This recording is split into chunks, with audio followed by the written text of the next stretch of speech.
going on, guys? Thanks for tuning in to another episode of Niners News here on 49ers Hive. My name is Zach Hernandez, and as always, I'm joined by my co-host, Matt Llewellyn. Matt, Niners News is back. How you doing? Absolutely fantastic, and it's been a long time coming, and I can't wait to get this out to the people. So let's jump right into it, and unfortunately, we got to start on a little bit of a down note. Yeah, exactly. It's the most important topic, so we're going to get into it. That is the injury roundup following preseason week 1 against Kansas City Chiefs. The first injury happened before the game, and we didn't hear about it till afterwards, which is running back Elijah Mitchell. He is going to be out 6 to 8 weeks with a broken, or excuse me, I'm looking at Austin Marcus. Elijah Mitchell is going to be out 2 to 3 weeks. How important is his loss, or how devastating, I guess I should say, is his loss? Because that's someone we really wanted to see his talent, what he could do, and we're not going to get that right now. Yeah, I think it was pretty clear with the way 49ers started out against the Chiefs that Trey Sermon is in that number 2 running back spot. So really running back 3 is a competition between Wayne Gallman, who played, and Elijah Mitchell, who didn't. And I think he has an abductor strain. And so those can be tricky. That's a very important muscle group in the legs and in the groin area. And, you got to watch out for those.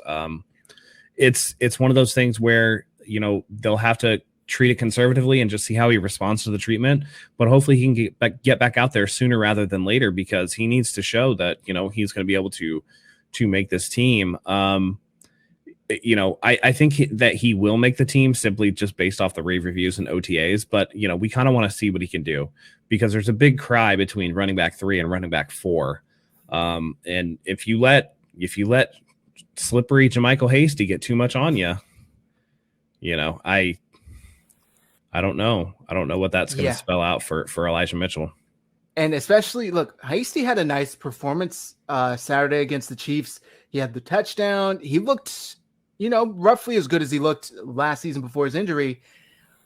I think I don't know. Is it a stretch to say that Elijah Mitchell's injury could be enough to propel Hasty in front of him? Is that kind of, jumping the gun here? I think it's a little jumping the gun, but these things can snowball. And so you don't want it to turn into, well, he's not close. He's not close. Okay, Mitchell still hasn't played, and now Hasty is putting together things on film that you really like. I think that can be dangerous. And I don't think that they would cut Elijah Mitchell. What I think would happen was they would stash him on IR, is what I think they would do. And we've seen it before, where a seemingly minor injury turned into injured reserve. And I don't want to see that for Elijah Mitchell, because, like I said, everything out of camp is that he looks really explosive. And so we want those guys on the field and performing. Most definitely, yeah. So the hip injury, you being a resident medical expert, how serious is that going forward? Or the abductor? It's probably a strain. Something didn't feel right. I don't think that it's going to be anything too serious. It's just something that can linger and can, compound if you let it. So I think that they're taking the right approach and kind of holding him out. We just got to hope that it's not going to be something that, is slow to heal or keeps him out of action for too long. Okay, that's fair. So he was, just to reiterate or remind you guys, a 6th-round pick in this year's draft, taken 194th overall. And the reports coming out of camp were that he was looking good. He was looking explosive. He cut, I believe, about 15 pounds, and he was able to drop his 40 from 4.5 to 4.3. I was looking forward to seeing that on field Saturday, and we were all a little bit, surprised when it announced that he wasn't going to suit up, because, like I said to start the show, it wasn't announced until afterwards why he didn't suit up. So the injury was there.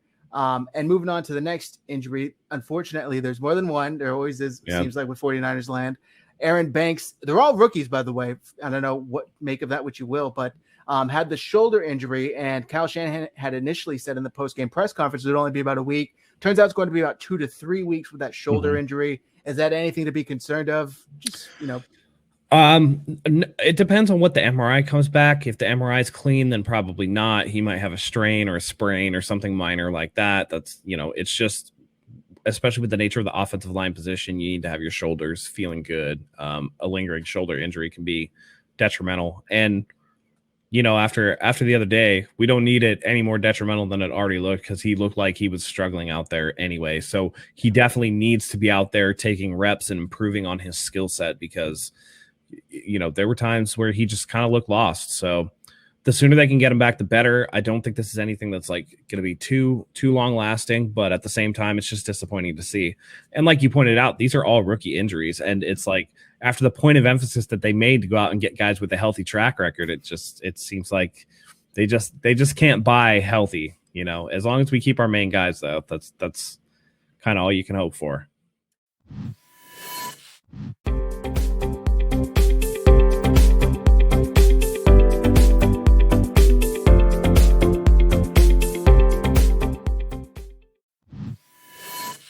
Aaron Banks, he had a rough outing, like you said, so it's tough that he's not going to be able to build on that in preseason and get those meaningful snaps in.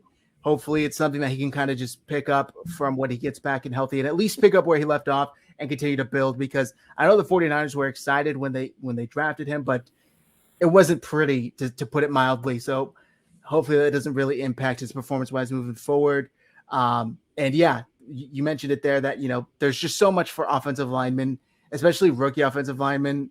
It's tough that now he's missing this valuable time. The last injury that the 49ers are having to deal with is wide receiver Austin Watkins, who broke his foot in the outing Saturday night against Kansas City Chiefs, and he will be out 6 to 8 weeks. So that's definitely the most serious of all the injuries. Yep. I don't know. And foot injuries can be tricky, as we've seen with guys like Trent Taylor in the past, right? So 6 to 8 weeks, is that putting it conservatively, or do you think it could really? It depends. They'll have to do, stress tests and things like that to determine whether or not the foot needs surgery. If it does not need surgery, then 6 to 8 weeks is about the right timetable for him to, have the bone heal and recover, and for him to get back out there. And, unlike Trent Taylor, if he doesn't have to have the foot surgery, then he's not at risk of the same complications that Trent Taylor had. So hopefully, he can heal up real nice and then come back. But, it could be one of those situations where, again, because of the way that they've carried over the IR rule for, that they had during the COVID year, you can put people on IR and bring them back. There's not really a limit. So I think he's definitely going to be one of those guys to start the season that they stash him on IR. It just makes the most sense to put him on there if you can bring him back. It's unfortunate that it happened, because we want to see what we have in Austin Watkins. And it looks like, between Richie James, River Craycraft, and Travis Benjamin, those guys all look like, they're going to be on the outs. So if you don't have healthy bodies in front of them, unfortunately, that means one of those guys is going to stay. And I don't think that that's to the benefit of the team overall. Most definitely. On the flip side, these are some players that will be returning to practice Monday today as you're watching this. Linebacker Aziz Al-Shaair, linebacker Demetrius Flanagan-Foles, defensive end Samson Ebukam, tight end Michael Pruitt, and corner K'Wan Williams. So some notable names there the 49ers are getting back moving forward. Out of these three injuries, which would you say has the most implications as far as other players that might be able to seize that opportunity? Yeah, I think that the injury is most impacts the team, I think, is the Aaron Banks injury, because he has so much work to do. And if he's going to contribute at all, he needs to be out there. Austin Watkins, if he doesn't have to have surgery, that foot's going to heal and he's going to be able to be back out there and be explosive as he was before.